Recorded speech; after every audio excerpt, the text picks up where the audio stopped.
but I have pressed the record button, and nothing can stop the fact that it is another episode of the Demons from Outer Space. Except for one thing. Dylan, can you unplug your microphone and plug it back in? Because there's that cutting in and out that used to be a problem back in the day, and that's how we used to fix it. So can you see if that will fix it? Okay. Is that better? It sounds better so far. No, it just cut out again. Hopefully it'll go away over time. I don't see any other way to fix it. I can mostly understand what you're saying. Hopefully the audience can do the same. But Dylan McCandless, Super DM64, struggling to make himself understood. Yeah, that's my lot in life. Just screaming into the void on YouTube. That's what I do. You're like that ghost in Ireland, the banshee, just like fucking sitting up in castles, just screaming, and people pass by. They're like, "What? Why is that? Why is somebody screaming?" And then somebody else is just like, "Well, it's life. Like everybody should just be screaming. They're just being honest about it." So, with that being said, Dylan, it's Christmas. Woo! Yeah. What do we call it? Motherfucking Christmas over here. It is motherfucking Christmas. Yeah. So, congratulations, everybody. We survived Congratulations. Do you think that's what we should say on Christmas? Because everybody gets, like, weird about, like, oh, is it Happy Holidays or Merry Christmas or Happy Magic Wanza, whatever. Or do you just go, maybe, or do we just go, congratulations? Like, that was the brilliance of Evangelion. Should we not take that and apply it to Christmas?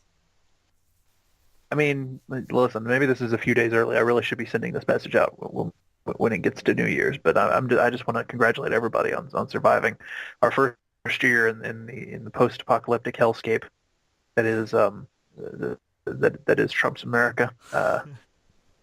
The good thing about this kind of apocalypse is that it's gradual. So by the time it gets Mad Max levels, we'll all be used to eating each other. So you always have to get so real. I think that's definitely outlined in your selection for this evening's celebration of Christmas. You want that. You want a gradual apocalypse as opposed to the all at once kind, I would prefer that. I mean, I'm enjoying myself so far. Mostly when we're doing this podcast. So just like last year on motherfucking Christmas, we are going to be doing 2 different Christmas-related things that are part of a larger franchise that are that franchise's attempt to go, hey, Christmas is a thing that people like to make a big deal about, so why don't we do that and do our spin on it?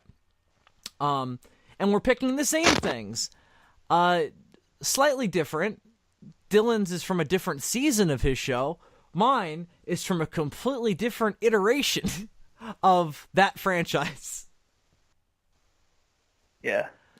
So, we haven't reached the age of like South Park comics where all of a sudden we get to be all post-modern and ironic. But Ghostbusters has been around since the 80s, so there's all kinds of shit.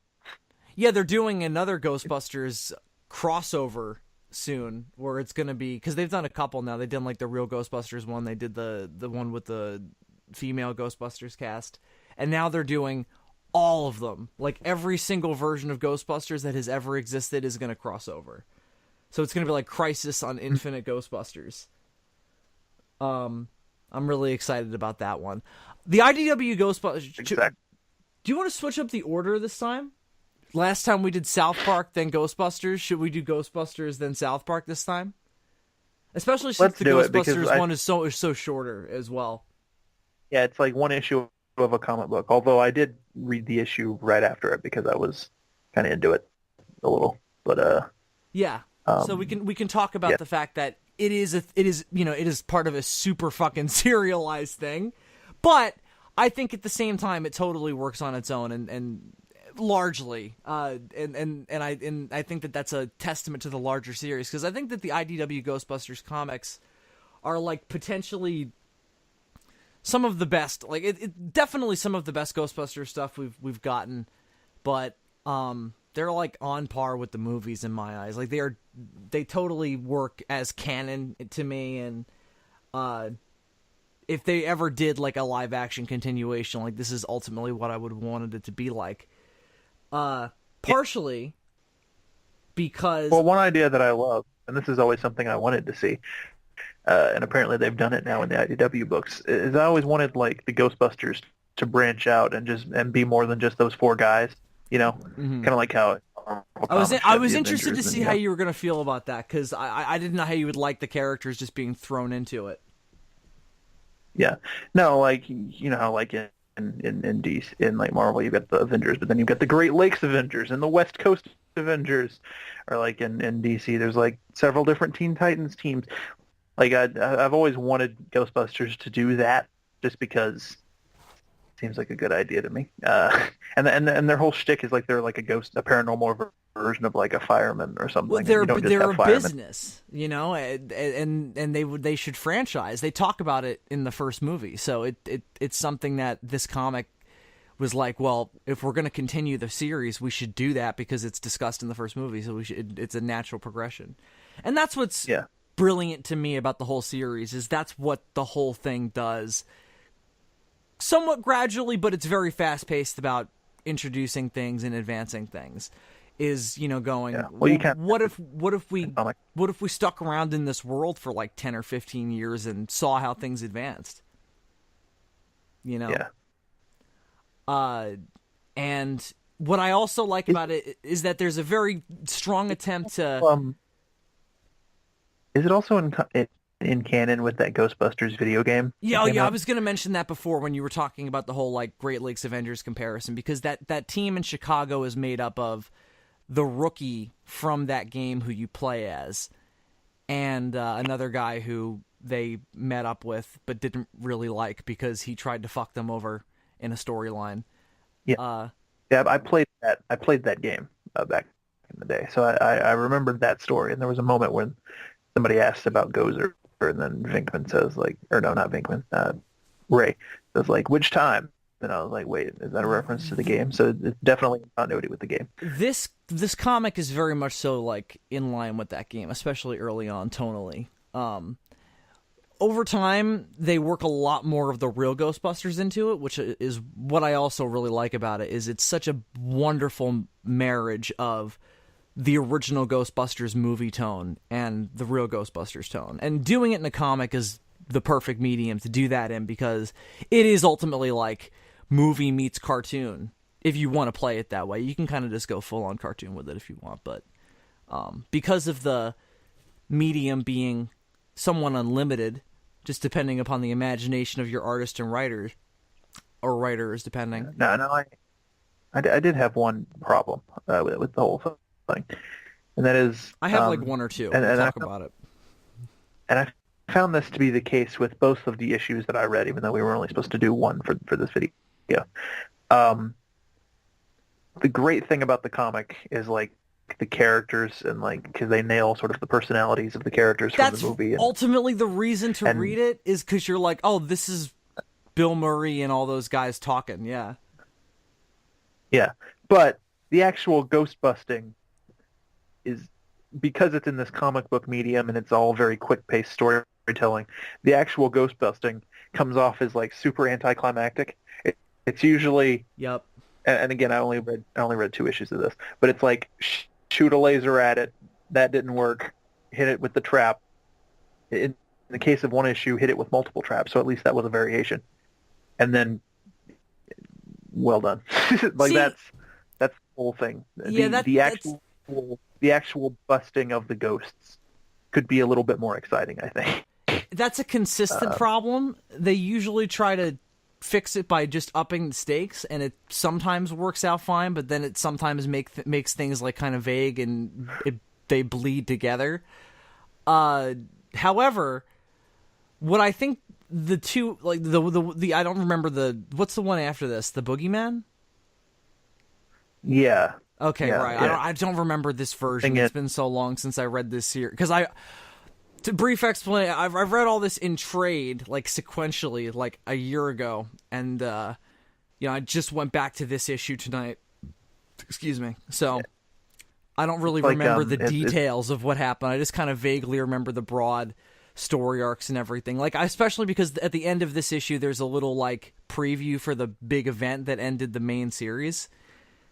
And yeah, and I kind of thought that was going to be the thing that they were going to fight in the next issue, and then when it wasn't, I was like, oh, that's no, that's like half the reason I went ahead and read the next issue. I was like, oh, that's interesting where they're going with that. Well, you're going to have to read like the whole next story arc because that's a whole big thing. But you should definitely read the whole series because it really overall is just a solid like follow-up continuation of that movie, throwing those characters into interesting situations and see how they react to it. Because what I was going to say before was, yes, it is kind of anticlimactic because they just kind of go, oh, boom, they're done. There's no real threat to the Ghostbusters themselves. In that, though, they kind of up the stakes by going, all right, this girl is potentially going to get drained. But more than that, it kind of feels like the like Ghostbusters equivalent of like One Punch Man. Like they don't ever seem to struggle. Except with One Punch Man. That seems to partially be part of the deal, though. I mean, and sometimes they struggle more. Like sometimes they have to climb like fucking multiple flights of stairs or whatever. But they're not they're not really like superheroes. They're not punching and kicking. They're mostly just kind of, they're glorified exterminators. They just kind of blast it with what's supposed to repel it, and then they try to contain it. And they sometimes have to get inventive. And I think Venkman gets more inventive than the others do because the others are so reliant upon the science, and Winston is so fucking... Winston in the IDW comics, as you find out, is like a fucking military dude, so he's very set in those ways. But Venkman will fucking do anything, Like, he's a wild man. And over time in the comics, you're like, oh, he's also not a fucking idiot. He's good at his job, too. Like, he knows everything. So, like, as much as the other guys do. So he gets fucking crazy inventive. And in this, he blasts a fucking beam, like, 2 feet away from a girl. And that distracts the ghost enough for him to throw the trap into it. Which, if you go off the movie, that probably should have killed her, but whatever. It's Ghostbusters. I like the thing where the girl Ghostbuster, whatever her name is, like sneaks around the ghost and hits it from behind with the trap. That was neat. That was a nice little sort of. I also like when she was like, there was a dog, and I didn't want to shoot it. So, and Venkman's like, oh, okay, that makes sense. That's why she was late, because she had to get around it.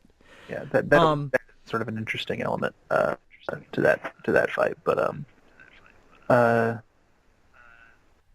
what'd you think of the actual, because it's the Christmas issue, so, the element of that's included is this, sorry, I'm getting another call. I should have put myself on Do Not Disturb. I'm going to do that right now.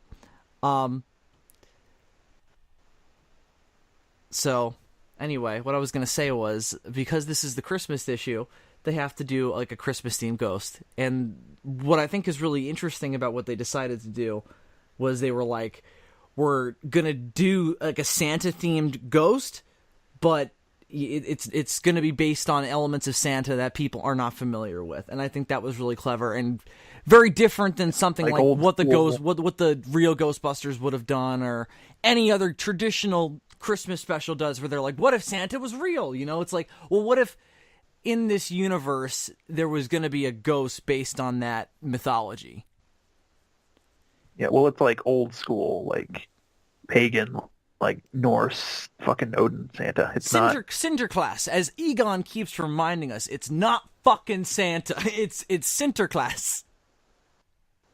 It's not fucking come sit on my knee and tell me what you want for Christmas. I'm not a creepy old man. It's more, I will eat your babies. It's that kind of. Right. No, I was a little disappointed though, because it doesn't turn out to actually be Sinterklaas. Well, that, and also I thought they were gonna throw Krampus in there because in the opening like title page you see a picture of him standing there with what looks like Krampus. And I thought, was Krampus going to be in this, and then there was no Krampus. Two things. One, Krampus is overused. I'm glad they didn't do that here. I didn't really remember the details of this, and when I was thinking about going back to it, I was like, oh my god, did they do Krampus? Because if so, I'm so fucking sick of Krampus. I don't want to see Krampus. And they didn't do Krampus, so I'm actually relieved at that. But that's just a personal thing. I'm just fucking sick of the whole thing. B, if they do like, another... this series has been continuing in like annuals and stuff. I have a feeling if they hang on to the license, they'll bring it back in full, because Ghostbusters will always be popular, even if people don't like what they're doing with it in the movies. And they might do another Christmas special, and they could do Krampus then. And they can do, like, a better version of him when he's not, like, being overused in every fucking piece of media.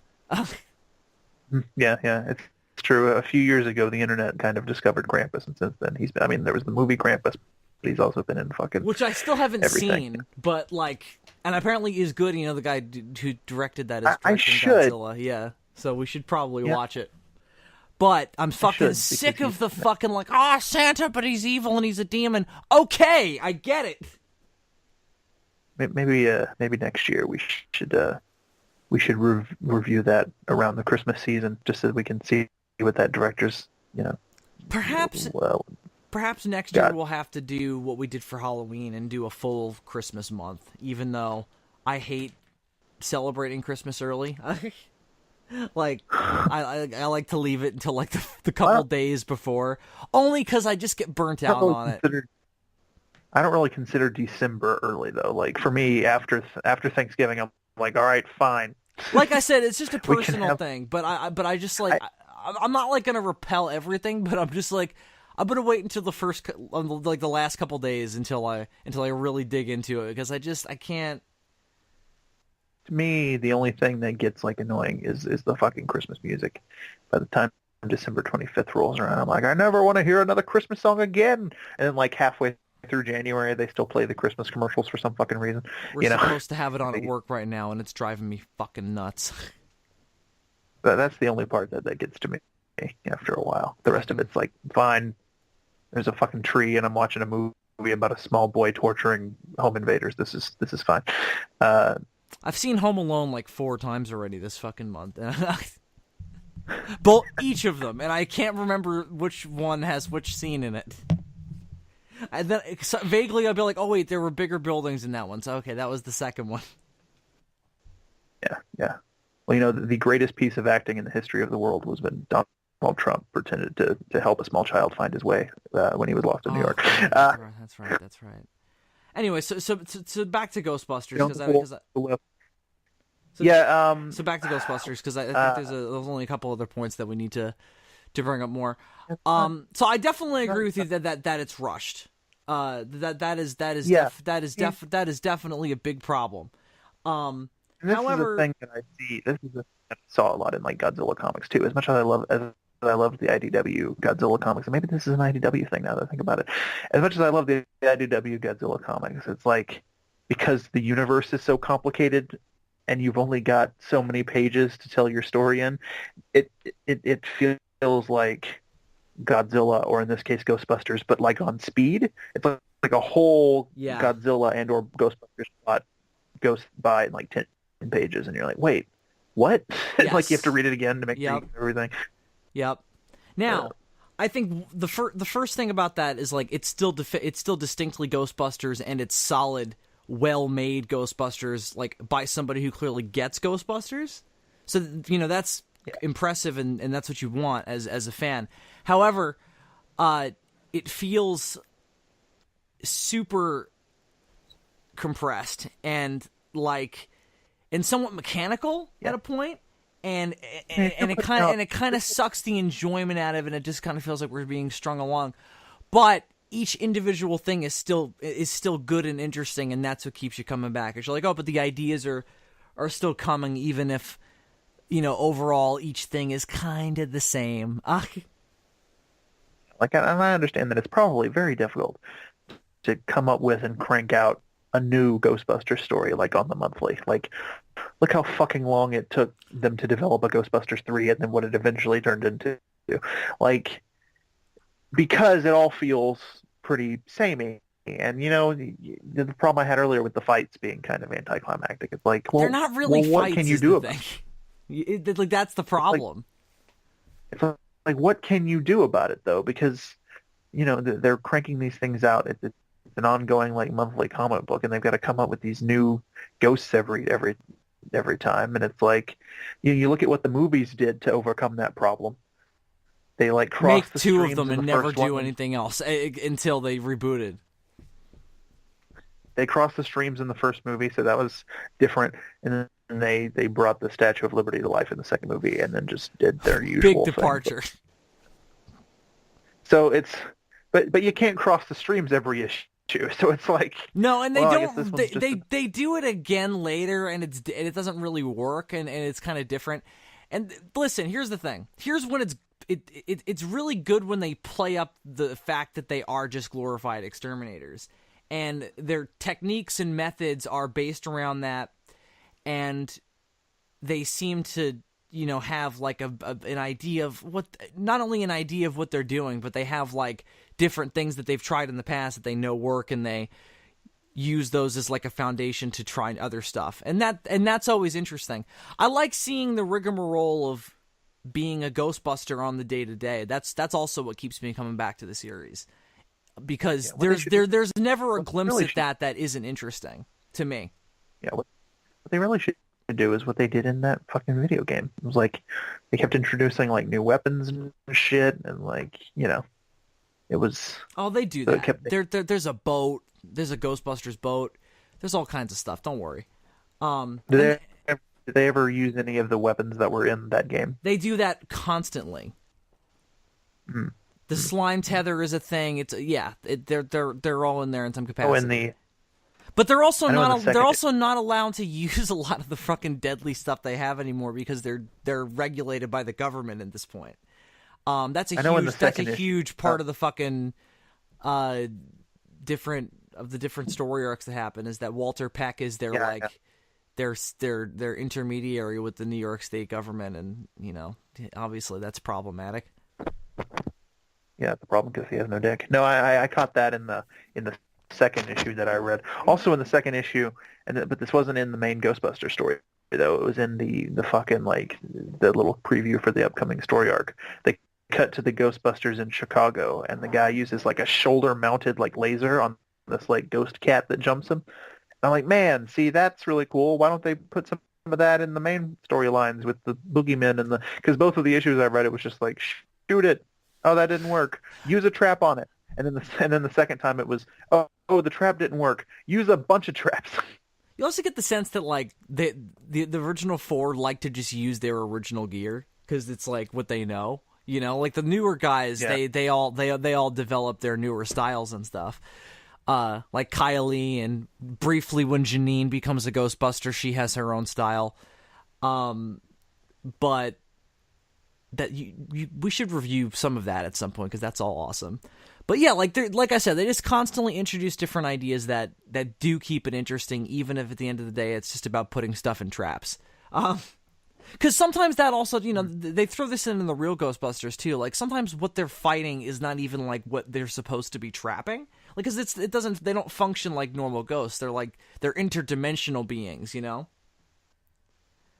Even more tangible than like a gozer. But anyway, just to get back to the actual comic we're reviewing, I think the Christmas motif is really well played in the sense that they don't beat you over the fucking head with it.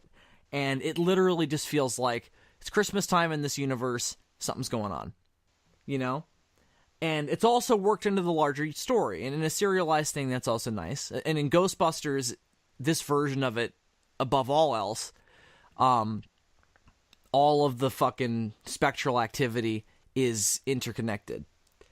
And there's it's almost like storm watching sometimes. Like you can kind of tell that at the end of this particular issue when Kylie whips out the spectral calendar or whatever, and she's talking about which kind of spirits are going to be stronger when, and how it kind of changes depending on, what's going on. But I did kind of like the idea of because the idea in the end of it is that the Sinterklaas demon wasn't even like actually like the mythological being. It was just a guy who played Santa Claus, or maybe he even played like the traditional Saint Nicholas, which is more in line with that iconography. We don't know. And, you know, he gave his life to the kids and everything, and he loved the role and everything, and he loved role-playing it. So in death, that's what he projected. And because, you know, Ghostbusters, everything works based on, like, psychokinetic energy and shit. So we don't really know all the details on that. I feel like that's what the opener should have been dealing with, is, like, that guy's backstory. You don't even have to, like, tell us that that's what it is. Like, it's the backstory for the ghost. But something connected to that would have been better than what is essentially just like a really generic cold opener. That was the other problem I was going to bring up before, is that it just kind of opens with like, oh my god, a kid is scared. Oh my god, cops, you can't do anything, but I called the Ghostbusters. Well, we're reading a Ghostbusters comic. We knew that was going to happen.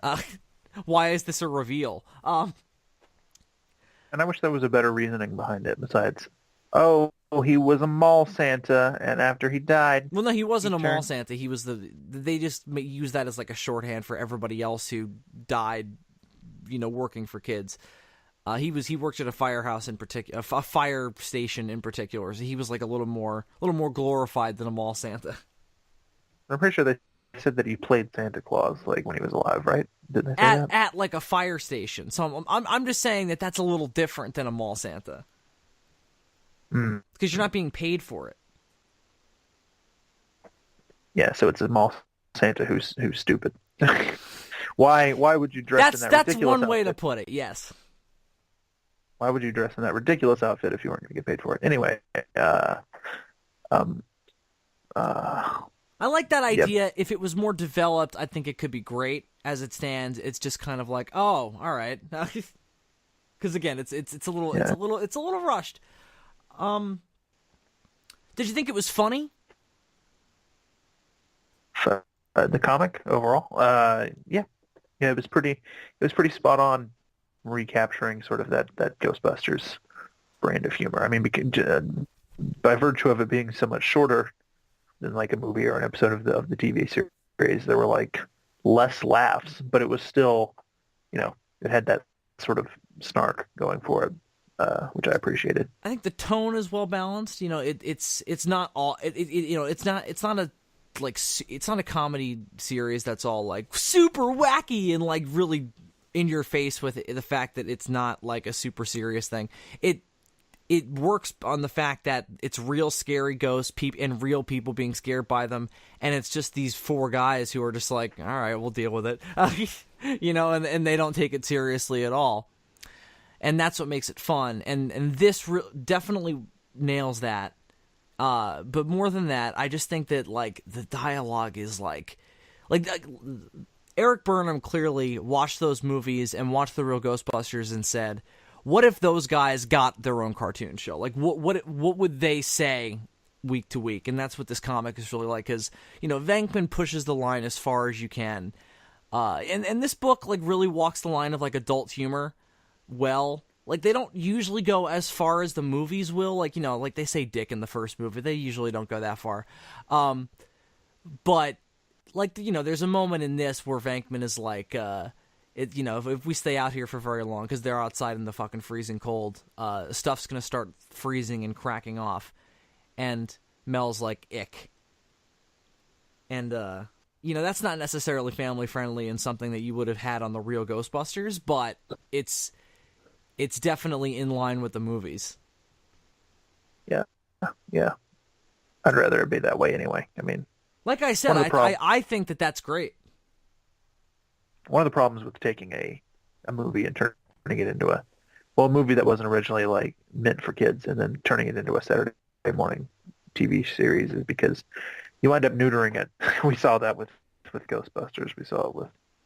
I mean, I never watched the RoboCop animated series, but I can only imagine that it's much more subdued than the film. The Real Ghostbusters at least tried to make it like both adults and kids could watch it. So they tried to make it like, the humor still has a little edge, like as far as an edge you can have, while also being sillier and more family friendly. At least early on they did. But this is much more like, just simply a cartoonified, serialized version of the movie. But you definitely don't. Would you say, like, you don't want to start with this? If I recommend to you and everybody to start from the beginning of Eric Burnham's run on Ghostbusters with IDW. It started in 2012 and going all the way through the series because he wrote pretty much all of it. There's like little mini stories at the end of a lot of the different story arcs, which is awesome. I love that. Gives you a lot more bang for your buck. It's not just the main comic, it's a little mini story at the end. And with Ghostbusters, that's so easy because you can just do anything in this universe. So, it's a lot of fun. And sometimes they're set in the real Ghostbusters universe, so that's always fun for people like me who love that version just as much as the regular Ghostbusters universe. Yeah, I mean, I was able to follow it fine, but it's like picking up a TV series midway through, and you might be able to follow what's going on, but you don't really have the full context. So yeah, I wouldn't recommend starting here unless you're just curious about the whole Santa Claus thing. Which I would say it's definitely an interesting take, but it's not wholly satisfying. But there are better examples of what these writers can do with this kind of mythology and other story arcs where they have more time to flesh different characters out. Like what they do with the Gozer mythology is great. So you definitely have to read the series for that. There are better examples of evil Santa Clauses out there, but it's not really there for that. It's more, let's see the Ghostbusters have a brief encounter with an evil Santa Claus. That's what it's about. Mm-hmm. And like I said, I think the action is solid and inventive, especially for what I've seen, what other stuff I've seen them do in other story arcs, which was I think more disappointing. So I right. Definitely well, I definitely recommend checking this out to see Venkman almost blast a little girl. Yeah. Well, I can only go on what I saw here, and they could have used a little more oomph in the actual busting portion. Fair enough. The little like goblin elves are weird. Like, where did they come from? If this guy isn't really Santa Claus and it's just some dude who died and like his spirit got all fucked up, like, then where did the fucking little goblin elf things? They're likely just projections by his essence as well. So after he leaves that one house, they're able to stick around and like fight with Egon. Like that's sure, yeah. They seem pretty. They seem pretty independent. Yeah, but everything kind of becomes it's all really vague. Everything kind of becomes its own thing once it enters that realm, and they can kind of operate on their own. So, who knows? They're definitely not people. They could even just be demons that got tethered to him in whatever dimension his fucking essence traveled through that turned him into evil Santa Claus. Egon's fucking sitting next to me, like, waiting to slap me, just like, it's not fucking Santa Claus. I also liked all that, where he's just like, it's Santa Claus has been ruined by fucking poetry and ad campaigns and fucking movies. It's bullshit. It's all good. So, I like it a lot. The whole series is, like I said, if you're a Ghostbusters fan, you really, really have to give it a go. So, I think we should talk more about it at length later on, like a whole story arc. I'll pick out and we can talk about it. It seems like pretty solid Ghostbusters material, albeit with the limitations of the comic book medium in tow. Mm-hmm. Exactly, and like I said, when they flesh things out to more than one issue, it gets a lot more. They do a lot more stuff with it. So, like I said, we can talk more about that kind of stuff in its own podcast. But I definitely think we should move on to our other wonderful, wholesome celebration of the Christmas spirit. So, last year I had Bill watch a little Christmas classic known as the Woodland Critter Christmas. If you have not seen a Woodland Critter Christmas, then stop this video right now. Go watch it. Then watch our review of it to just hear the horror in Bill's voice, and then come back here. But this year, because I already showed him what Woodland Critter Christmas, and that's my favorite South Park Christmas special, hence why I chose to do it last year. This year, I went to my second favorite South Park Christmas special, and I probably should have had him watch these in order, but you know what? Fuck that. There's a lot of South Park. But It doesn't matter. yeah, so no, especially not with these Christmas specials. But yeah, so here we are. We're going to be talking about the Christmas special from season 6 of South Park, I think. Red Sleigh Down. This is the oh boy, this is something. Where to begin, Bill? Where to begin? Indeed. Well, first things first. I guess I'll open with the very general question that I opened the Woodland Critter Christmas discussion with. Did you like it? Yeah, definitely. Like I said, like I said last time, fucking South Park always manages to just constantly go, all right, so this is what's going on, but now it's not. Now this is going on, and subverting my expectations and subverting what fucking reality is. This one in particular, though, is more in line with the South Park that I remember, catching episodes of at friends' houses and, just seeing on Comedy Central whenever. Partially because it's not, because the Woodland Critters Christmas is like in the veneer of a different kind of storytelling. This is obviously paying homage to all kinds of different kinds of Christmas specials, but it's just an episode of South Park that has all those things in it. It's not an episode of South Park told like a fucking old Christmas story. Right. So I like this one more because it reminded me more of watching the older South Park episodes that I remember seeing. You liked this one more than Woodland Critter Christmas? Is that what you're saying? Yeah. Oh, wow. Yeah, definitely. Without a doubt. High praise. Also, like, and I don't even think it's just for shock value either, because this one definitely has.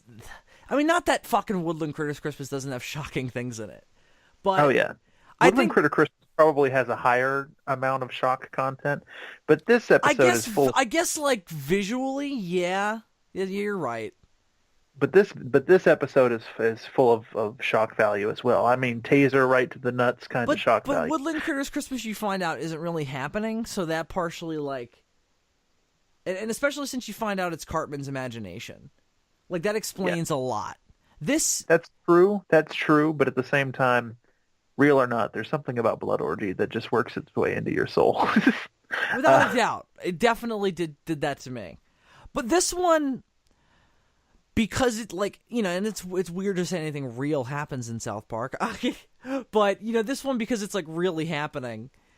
Yeah, it's part of the canon of Christmas episodes in South Park, which is kind of a mini saga unto itself. The first, obviously Mr. Hankey has shown up before, and I don't remember the particulars of his other appearances, even though I've seen little bits and pieces of them. But he was a welcome addition, and part of the thing I liked so much about this one was they just kept.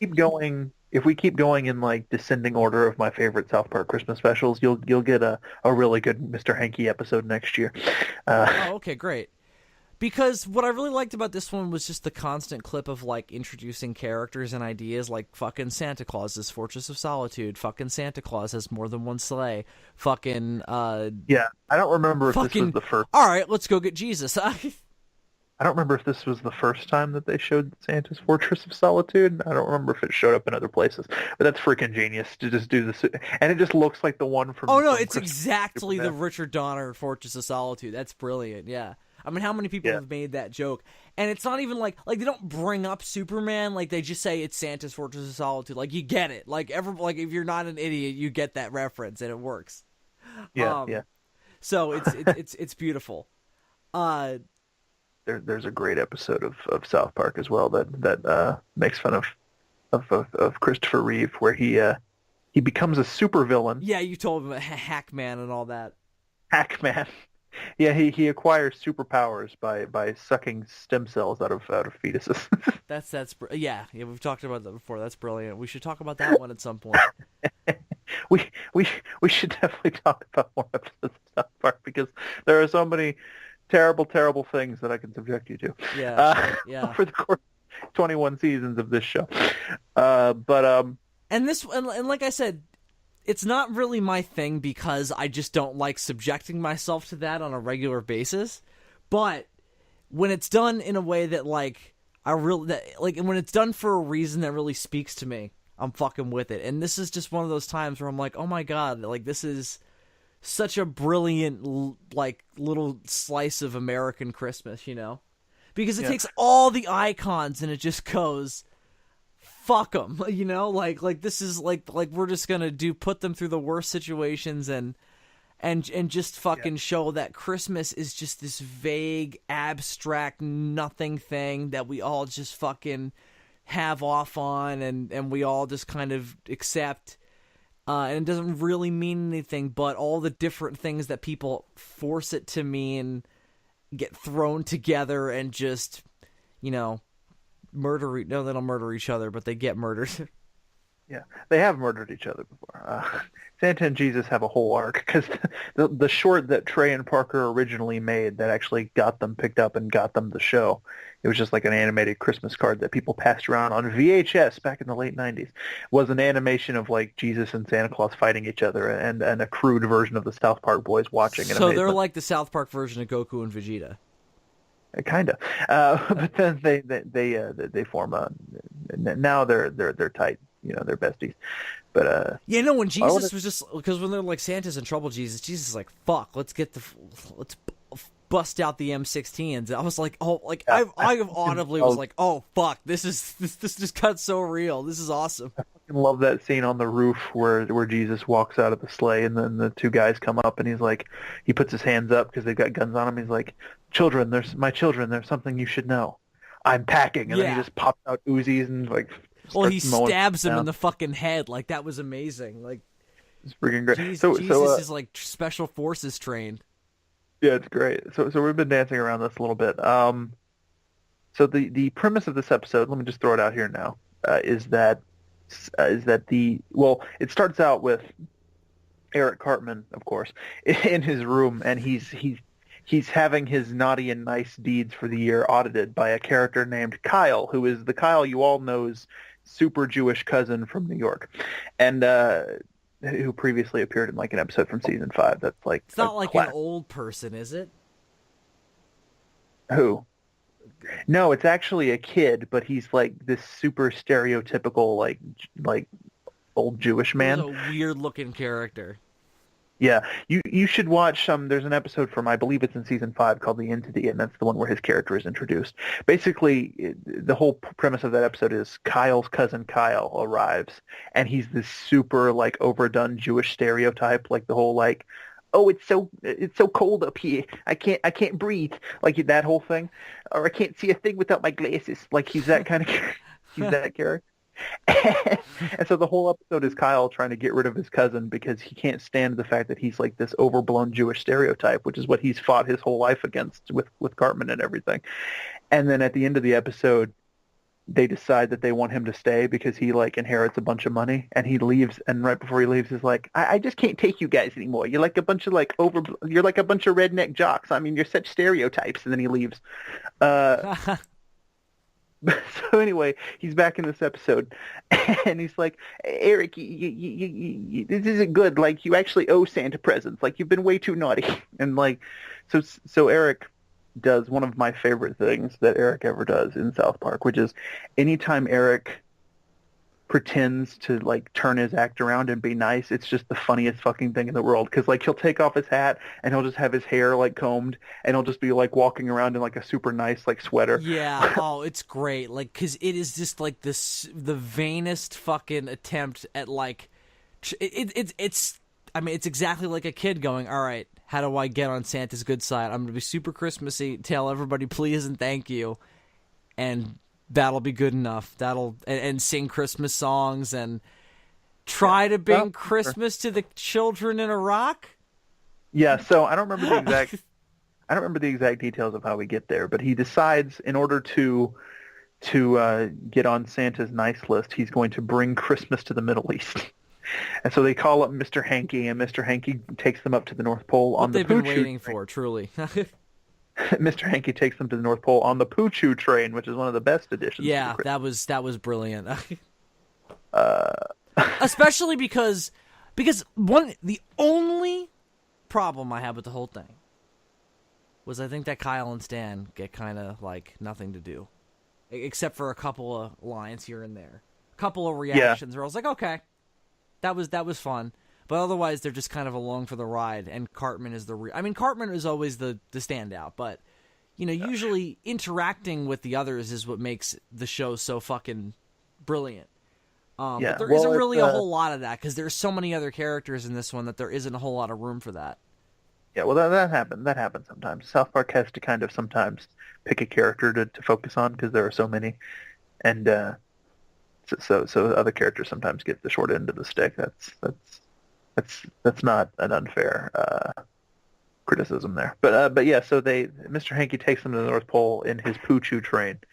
The song was so great too, because like there's only like the slightest reference to the fact that it's made of shit outside of the name. It's because the fact that it slides along. Yeah, I think the last line of the song slides its joy across the world. Yeah, I think my favorite is like the very end of the song. The very last line. I think it goes like, "Christmas time wouldn't be the same without hugs and kisses and a Poo-Choo train." And I'm like, that's fucking the best. This is officially canon for me. Poo-Choo train. Anyway, no. So, Mr. Hanky, my favorite Christmas icon. So they go and they convince Santa to Jesus bring... in this is pretty fucking great. Like, I don't know. He saved Santa. We should probably celebrate Jesus for saving Santa, That's the brilliant bit at the end. Oh my God. Like, that's America right there. So Santa's like, I haven't been to that part of the world for a very long time. And so he like goes out to take Christmas to the Middle East. And this is where the name Red Sleigh Down comes from. Yeah. Oh. If you've ever seen the movie Black Hawk Down, you probably know where this is going. Santa gets fucking shot down over like, what was it, like Baghdad or something? He gets shot down. It was Iraq. I mean, what does it matter? Does it matter? No, I'm kidding. Not only it's South Park's Iraq. Like, everything looks the same. They've all got that like poster of that guy up. Like, yeah. I love South Park Iraq. They all walk around saying "Durka Durka." It's basically the same as Team America Iraq. But yeah. Durka Durka, Mom and John. So he gets shot down in the Middle East, shall we say? Hit with an RPG. The sleigh is destroyed. The reindeer are all dead. His legs are broken. Yeah, it's fucking very real. And he's talking to the elves at the North Pole, who are actually the underpants gnomes from a previous episode of South Park. Yeah, there was like some continuity here that I didn't get, but I was like, okay. Yeah, he's talking to them on his walkie-talkie, and he's like, "Oh God, they're coming for me! Stay away, you bastards!" And then you start hearing like gunfire. So Santa gets captured by Iraqis and tortured for 30 minutes. He gets his balls electrocuted. Yeah, they not Santa's balls is probably my other favorite line from this. Well, the ultimate conclusion of it is so fucking great, where he points the gun, appears to point it away at the wall and fires, And then he's just like, I just couldn't do it. And I'm just like, oh, okay. And then they cut back and the guy's fucking face is blown apart. And then it cuts back to Santa. I just couldn't let him live after what he did to Santa's balls. And I lost it. That was great. That's fucking great. So yeah, they go to Jesus to save Santa, and Jesus fucking goes in there like a Navy SEAL and just fucking takes out all these terrorists and saves Santa. But in the process, Jesus gets shot and he dies on a rooftop in Iraq. Why can't Jesus heal himself? He can heal Santa's broken legs, but he can't heal himself. Well, I would assume that he can bring himself back from the dead, but it takes 3 days, because okay, right, continuity, right. I forgot the rules of that universe, right? My bad. Because he clearly has come back from the dead. He's in later episodes. I mean, he's Jesus. That's part of his whole thing. Yeah. Well, I mean, in this universe, because he's in episodes after this, so it's not like they killed him off for good. I mean, he was like in I a said, very he's Jesus. He could be in heaven being with his dad. Like, hey, Dad, I'm here with you now, and Dad, and he's like, oh, fuck. Like that's the Family Guy. That's the Family Guy, Jesus relationship. In fact, he was just in an episode of South Park a few years ago where we found out that all of his miracles were performed on steroids. Oh, I believe it. So when he busted Santa out of this fucking terrorist cell, he was probably high on steroids. He might have been. There's a great scene in that episode where he like takes a bunch of steroids and then like hulks out, like literally turns into the Hulk, but it's Jesus. And, like goes and starts destroying shit. That's brilliant. It's great. But because if Marvel's like, oh, that's the Hulk, Spider friend, we have to sue you, he'd be like, that's Jesus though. Are you gonna sue Jesus? Like Marvel might be able to get away with a lot of shit, but they can't sue Jesus. Yeah, so then the big genius turnaround at the end of the episode. Because South Park, this is the thing that maybe you don't know. South Park established very early on, I think in the very first Christmas special, that the true meaning of Christmas in the South Park universe, and also in the real world, is presents. So the big turnaround at the end of this episode is Jesus dies on a roof, and then Santa comes back to South Park and he says, "From now on, Christmas will be a time to remember Jesus, who died to save Santa from the terrorists." Like I said, that's so fucking American. Just to be like, the reason we're gonna remember Jesus on Christmas is because he saved Santa from terrorists. Yeah, it's great. Because Santa was trying to bring presents to the people of Iraq. Yeah. It's the right mix of like, if you didn't think about it for more than 2 seconds, you could just think it's a stupid joke, but no, it's really like a look at us and going, you know, we all think that this holiday means so much because we think like these people did, like they did all this stuff for us so fucking long ago, but in reality, it's just an excuse to give presents. Yeah. You know? Yeah. It's a changing of the seasons. So that's the sheer genius of the plot of this episode. Well, what do you think was your favorite joke? I can tell you mine right off the top of my head. There's an ongoing joke. Oh boy, it might have to sit with me for a while before I can be really sure. But let me see if anything pops into my head. There's an ongoing joke with one of my favorite characters where they're at the people of South Park are at like a town hall meeting, which is something that they did a lot in the early years. Like it's a Christmas like celebration, and Jimmy Valmer gets up to sing the 12 Days of Christmas. Yes, okay, yeah, that was a brilliant framing device, wasn't it? So all throughout the episode, you just keep cutting back to Jimmy up on stage going, "On the third day of Christmas, my true love me." And that's and the crowd's like falling asleep. That's also one of those commentary moments where you're just like, you know, sometimes this is what we do. You know, sometimes we accept things, and this is the consequence. This is the consequence of acceptance. It's brilliant. Brilliant stuff. So I thought of two. One being Kyle and Stan's reaction when Jesus gets shot. They just go, "Oh my god, that was so fucking real." Oh yeah. Was that when they were like, Is that the line where they say, "Dude, this is pretty fucked up right here." Oh yeah, right. That's what they say exactly. Okay, I didn't remember the exact line. My bad. But that is the moment I was referring to. That's one of Um, those South Park lines that used to get reused sometimes. Uh, Dude, this is pretty fucked up right here. was this the first time they used it? I don't remember actually. I thought that was great. The other one was right after, because before they shock Santa's nuts, Santa's mostly just kind of scared, and he's not really like on edge yet.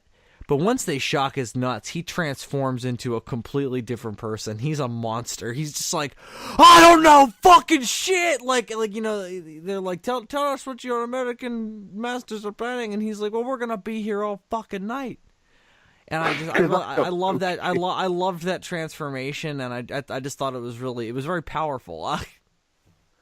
And so real. Like, yeah, that's totally what you do in that situation. I don't care if you're fucking Santa Claus. We're gonna be here all night because I don't know shit. Yeah, that was all great. Yeah, they nailed the writing of the terrorists too. There's like a great line where he's like, "I was just trying to bring happiness to the children," and the terrorist's like, "This, you think this is happy? You're sick. You're a capitalist pig." I'm like, Jesus. Yeah, it's just like a fucking train he's holding up. And I love at the end when they break him out of there, and he's like, "Oh no, I came here to bring Christmas to the Middle East, and that's exactly what I'm gonna fucking do." And he starts dropping bombs. Yeah, but they don't. when that happened, I was like, oh fuck, that was another great joke. And they just like explode into like Christmas decorations all over the place. Mr. Hankey's sitting there like, "Wow, it's really starting to look Christmassy now." And then they fly off, and it's just a bunch of Muslims standing around looking at Christmas things that they don't know what to do with. And but there were those two stereotypical Rankin Bass kids in the crowd who were the only ones that were happy with their presents. Yeah. And then at the very end, the South Park kids look like that. Yeah, that's which right. I thought was another great reference. Like I said, I just think that this one is just constantly going, hey, how about this? Hey, how about this? Hey, how about this? And I thought, like, it always stuck, and that's hard to beat. So yeah, this was a really solid entry for this show for me. Interesting. I was not expecting you to like it more than Woodland Critter Christmas. I'm not going to be honest. This is all. I mean, this is a solid second favorite for me. But yeah, most people always like bring up Woodland Critter Christmas. Like, I mean, in the grander show, the World of Warcraft episode and Whale Horrors, like that's South Park to me. But right. Well, I'm referring strictly to the Christmas. I got you. But yeah, this is definitely in that regard of the two that I've seen. Yeah, this is definitely the pinnacle for me. Interesting. Well, I don't know what else can really be said. I thought we would go longer because the Woodland Critter Christmas conversation last year I think lasted longer, but I think there were more like plot beats to go over with that. Mm-hmm. So it was a much more complex narrative, but that's fine. We're at about an hour, so I mean it's we hit the limit. And besides, it's Christmas. We can the present to ourselves is a slightly shorter podcast. No, so that was a lot of fun though. I always like doing the mix of like, we have a theme which is Christmas, this holiday that we're all forced at gunpoint to celebrate, and here are these two franchises that you and I are we both have a common interest in, but each of us has a higher degree of fandom in one of them than the other. So yeah, it's fun to do that. We definitely need to combine stuff like that more. Yeah, we should definitely do more episodes of like Ghostbusters cartoons and South Park episodes in the future too, besides just the Christmas ones. Yeah, and we said we were going to do that last year, but we never did. Especially since the real Ghostbusters is on Netflix now. Oh, it is. That's helpful. Yeah, maybe I should have you watch that Christopher Reeve episode. Yeah, and I'll have you watch like the one where I'll have to think about it. There's a lot of them. I'll have you watch like the one where fucking Peter Venkman's dad like has King Kong happen. Yeah, that would be a good one. Or the one where the chicken one. Yeah, we'll do the chicken one. So we'll do that at some point. There's an old episode of South Park where you think they're going to tell a story about us finding out that Mr. Garrison was molested by his dad, but what it actually turns out to be is that Mr. Garrison is upset that his dad never molested him. Oh my god, that's fucking crazy. That's like a Last Jedi style fucking reveal. That's crazy. I haven't watched that one in a while. Shit, that just came to me.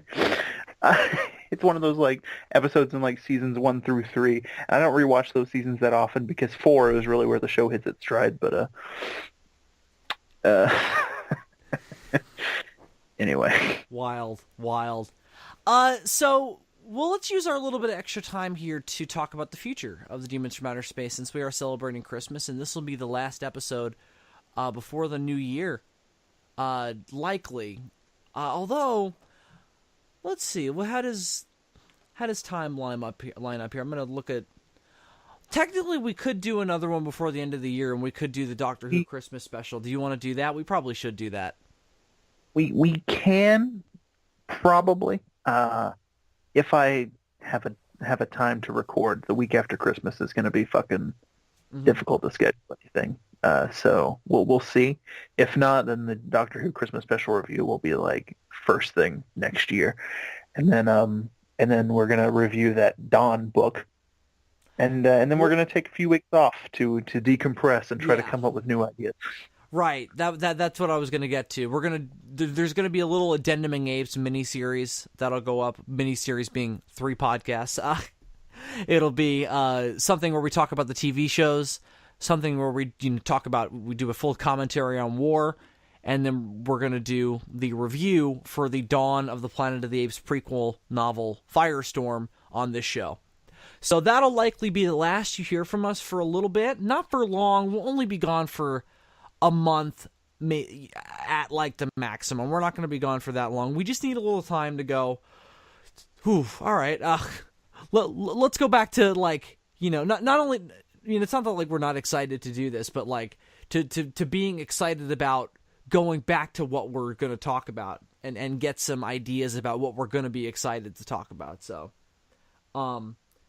we're just going to get a little time to read some stuff, watch some stuff, and get inspired. So, we might not necessarily like fully go dark on YouTube. We might make some stuff here and there if anything occurs that demands it. But we're going to take a little tiny hiatus just to go, life. And then we'll be back. But yeah, Dylan, that's fucking Christmas. So anything you want to say to the people before Peter Capaldi regenerates and all the other shenanigans happen? I